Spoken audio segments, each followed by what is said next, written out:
Hey everybody, this is Sarah Griffith. I am a Star Diamond Beachbody coach, and tonight I wanted to talk to you about personal development. My topic for tonight doesn't necessarily just apply to Beachbody coaches. It applies to anybody who's working in direct sales, and it also applies to anybody who is working towards a goal or going after something that's new to them. So, one of our vital behaviors as a coach is personal development. And it's often one of the most skipped over parts of being a Beachbody coach or working in direct sales. A lot of people, when they join, they hear, okay, you're supposed to read personal development, and everybody kind of snickers at it, like, yeah, what is that? I never did it before. I don't need help. I'm good. And I find that whenever my coaches are struggling, I'll have coaches who are just, it's not working for them, and I'll sit down with them and I'll say, what is it that you're doing? Tell me about your day. And what's always missing when we have our conversation is that they're not doing personal development. And it took me a while to get to the point where I realized that we all need it. Everybody needs it.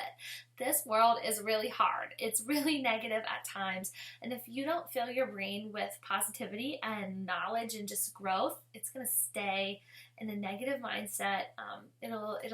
It's just not, I don't know, it's just not a good place. And I don't think you realize the difference between it until you do it. You know, I didn't do personal development until I was a coach, but now that I do, my mindset is always positive. The glass is always half full. I'm always trying to build other people up. There's always a bright side no matter what I'm going through. And I learned that. I mean, it was certainly a learned behavior. I learned it through these stacks and stacks and stacks of books and these podcasts that I would listen to daily. I've made a change, and it's because of these things. So here's my advice. If you're new to this, or if you're just trying to kind of change your life, do personal development. Now, the question that I get all the time from my coaches is, or any coach, whenever we chat and they say, well, what books do you recommend? I laugh because I used to ask the same question. But I've since learned that the answer to that question depends on you. It depends on where you are. It depends on what your weaknesses are. It depends on what you want to learn and grow in. It just depends. So that's my answer now when they ask when they say, what is it? I say, it depends because it does. And I want you to realize that. So you sort of should do an assessment of yourself as to, like, what are your strengths, what are your weaknesses, what do you want to learn in the coming year, like what goals do you have for your business, and then that's how you pick your books. And you ask people for books on that topic. So maybe you lack confidence, so that's when you say, okay, I realize that confidence is my weakness, and then you ask people, what are some really great books to build or inspire your confidence?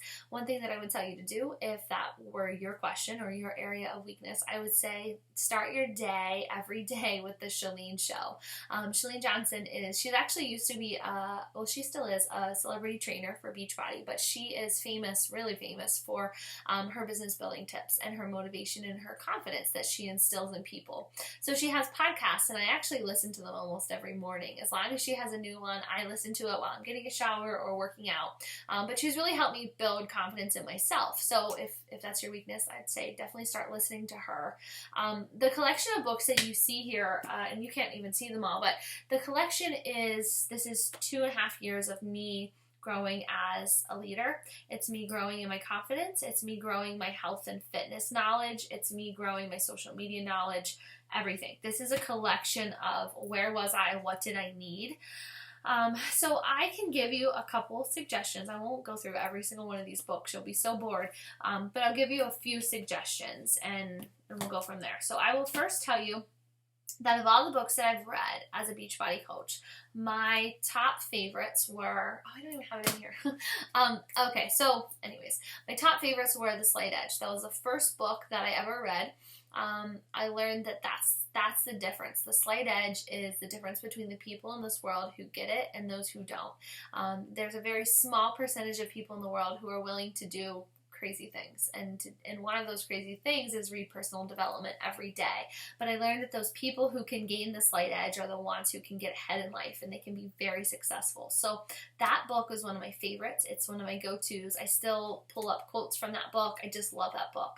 I recommend that for anyone, not just a coach or somebody in direct sales. Anybody who needs to kind of get the one up in life, read that book. I also really enjoyed The Compound Effect by Darren Hardy. Slate Edge was Jeff Olson. Darren Hardy wrote The Compound Effect. He also wrote The Entrepreneur Roller Coaster. That's another one of my favorites. So those were great. But my two, like, I guess I'll give you my three. I know I said that was five, but I'll give you my three, like, to my heart, I really highly recommend. One of them was I Am That Girl. That is my favorite book. It's actually really thick. Tons of quotes. I'm all about empowering women, encouraging them to chase their dreams. Like, that's kind of my jam. So that book kind of helped instill that. I loved it. I love the book, Girl Code. It was for female entrepreneurs. This right now is my new favorite book. It's called Find Your Extraordinary, Dream Bigger, Live Happier, and Achieve Success on Your Own Terms.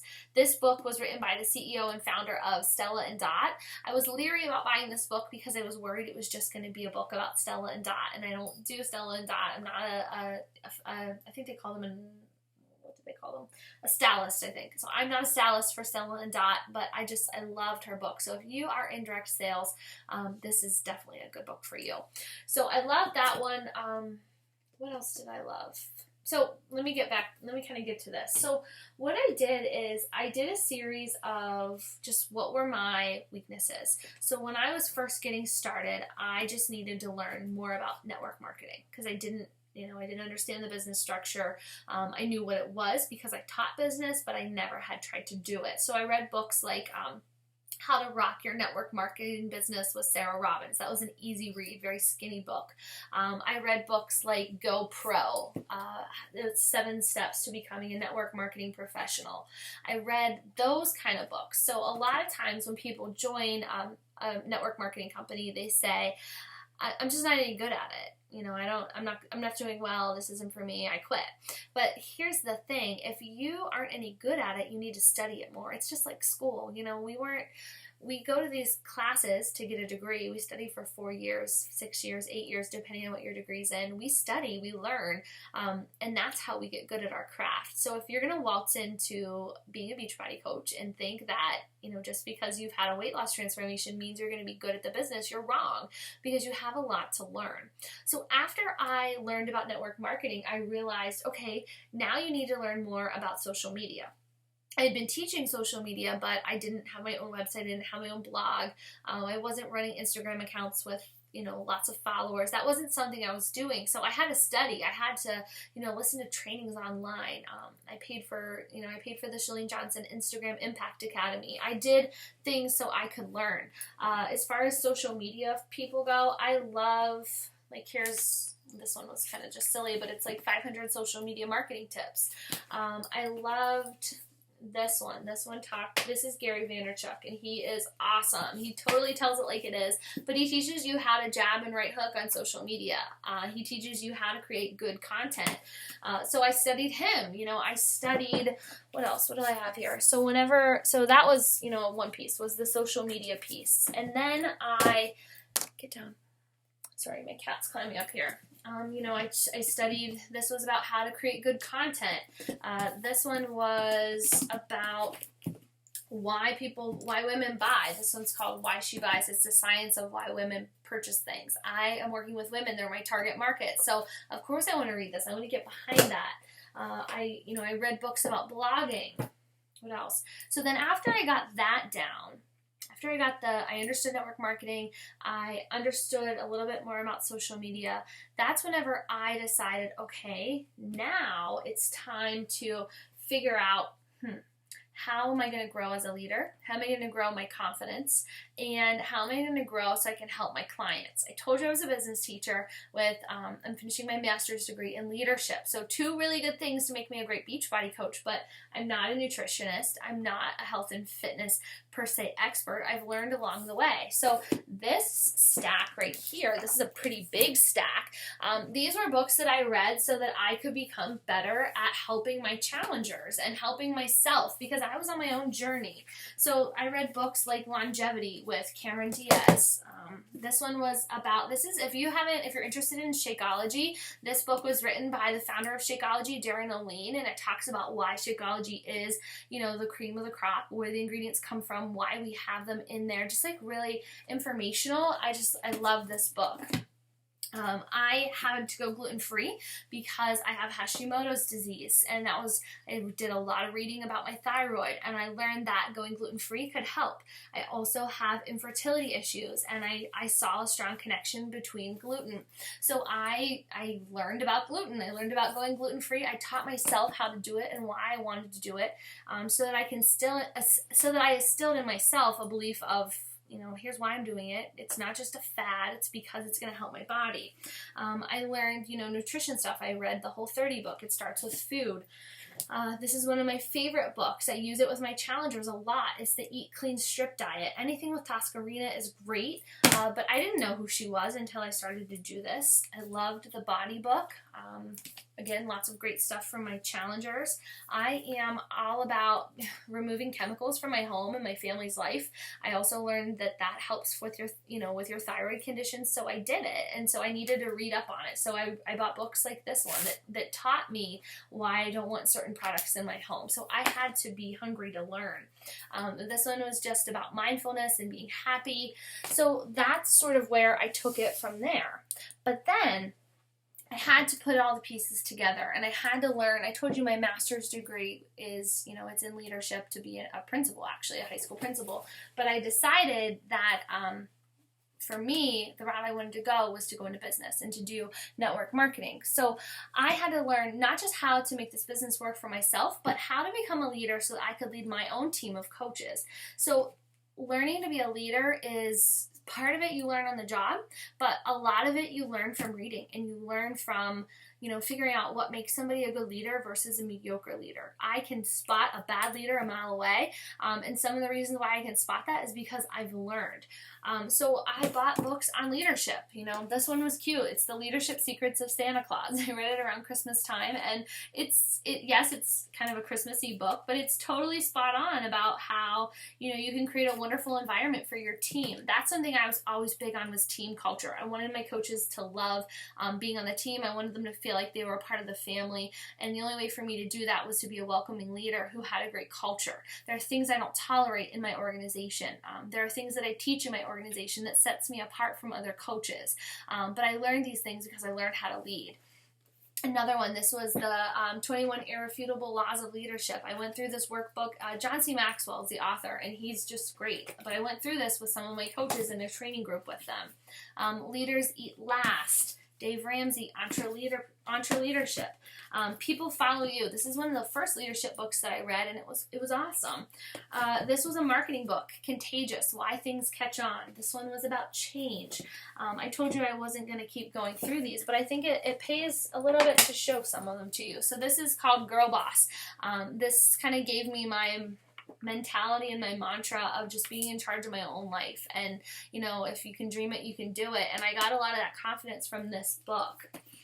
You're Already Amazing. It's a little bit of a Christian book, but it has a ton of great quotes on how to kind of embrace who you are and kind of go towards the life that you're meant to have. This is about women in the workforce. Lean In by Sheryl Sandberg. I read this before I was a Beachbody coach, but I took notes in it. I loved this book. It was great.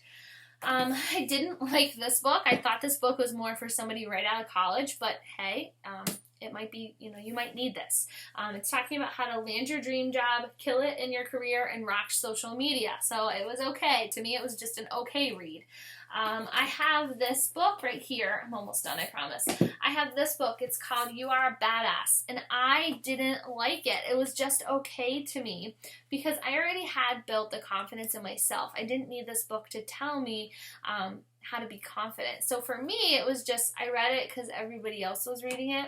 Whereas I'll talk to some coaches who are lacking in the confidence department, and they're like, that book is my favorite. So for somebody to tell you which book is the best to read, it's just going to depend on you and your situation. This is probably, I should have mentioned this is probably one of the most reread books that I have. This is one of the books that I have closest to my heart. It's called You Are Made for a God-Sized Dream, and I believe in my heart of hearts that, as crazy as it sounds, what I'm doing is really truly my calling in life. It's a combination of getting to be a teacher and getting to be a leader, which is what I love, and it might look different. My classroom might look different. I'm not in front of students anymore, but my students are my coaches and my team, and I believe that this dream that was placed in my heart is a God-sized dream. So so this book helped me like really open my eyes of like, wow, this opportunity was given to you for a reason. You know, you're kind of called to do this. So I believe that. So I got that confidence from this book. And this is just one of my Confident Women devotionals. One of my coaches gave it to me.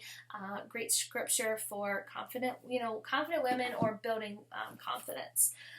Last one that I'll sort of share with you is called Failing Forward. I missed a really big goal this year in my business, and I could have let that obstacle deter me and kind of step me back from everything that I was working towards, but I didn't. I said, okay, every failure is a chance to learn. So I bought this book. It was called Failing Forward, and I read it, I absorbed it, and I moved forward. But I think that failure is great. It's a sign that you are trying. It's a sign that you're growing. So don't be afraid of that. So anyways, thank you for watching. I wish you the best of luck. I'm telling you, this is not something you want to skip. If you really want to be a girl boss, stop collecting shoes and start collecting books. If you come across any great suggestions that you think I would love to read myself, please send them my way.